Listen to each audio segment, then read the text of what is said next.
Hello friends. In Yoga Sutra 1.2, Patanjali introduced us to the very important concept of vrittis, which are changing states of the mind. And in Yoga Sutra 1.6, we came to know that there are 5 kinds of vrittis. The first 4 of them being right knowledge, error, imagination, and sleep. All these 4 kinds of vrittis collectively give rise to our experience or anubhav.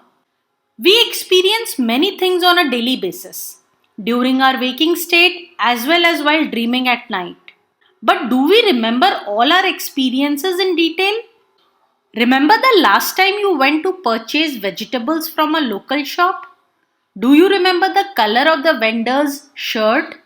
You surely saw it, but it has now most likely slipped out of your mind, unless the vendor was dressed very unusually.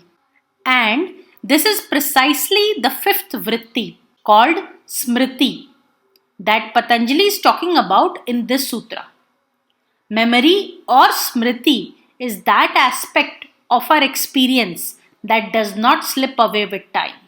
To understand this concept more precisely, let us look into the Yoga Sutra 1.11, which reads Anubhut Vishaya Sampramoshaha Smritihi, which is translated as memory is the retention of images of sense objects that have been experienced.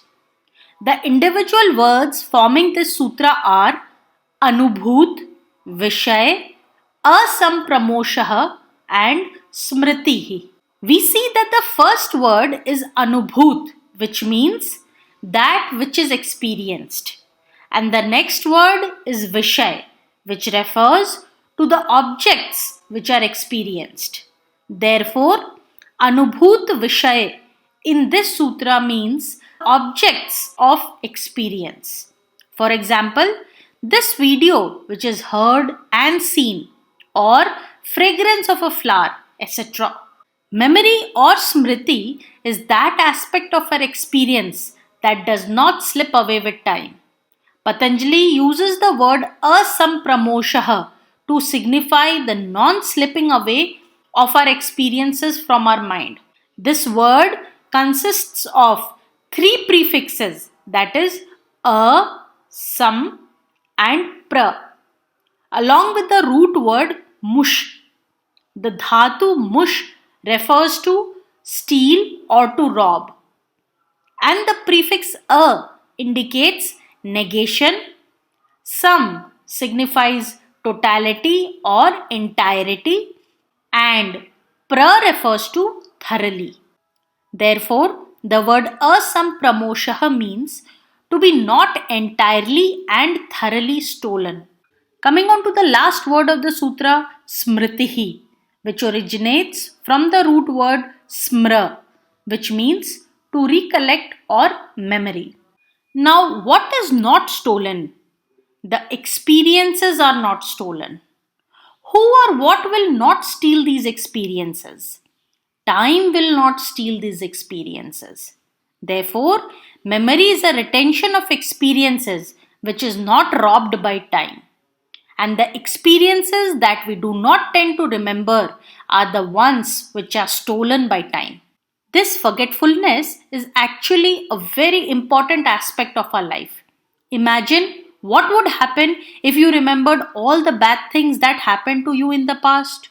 You would most likely keep thinking only of those negative things and become very depressed.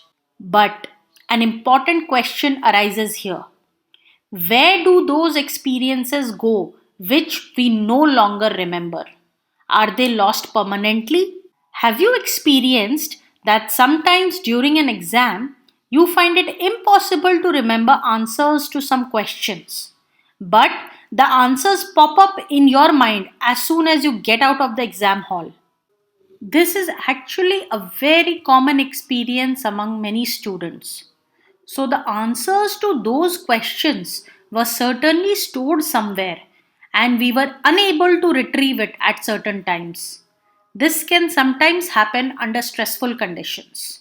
But what about aspects of our experience that we seem to have completely forgotten? Patanjali says that there is an entity called Ishvara that actually remembers all that happens in this universe in all detail. Strange as it may sound, but this is indeed what Patanjali says in Yoga Sutra 1.23. The word Ishvara can be translated as God, but the meaning of Ishvara is totally different from what the word God usually means.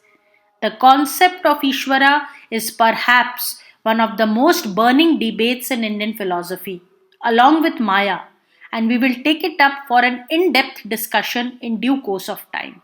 This ends the description for the vrittis, about which Patanjali says in the Yoga Sutra 1.2 that yoga is in essence control of these vrittis, and the next few sutras will describe the means which are to be used for this purpose. Till then, stay connected.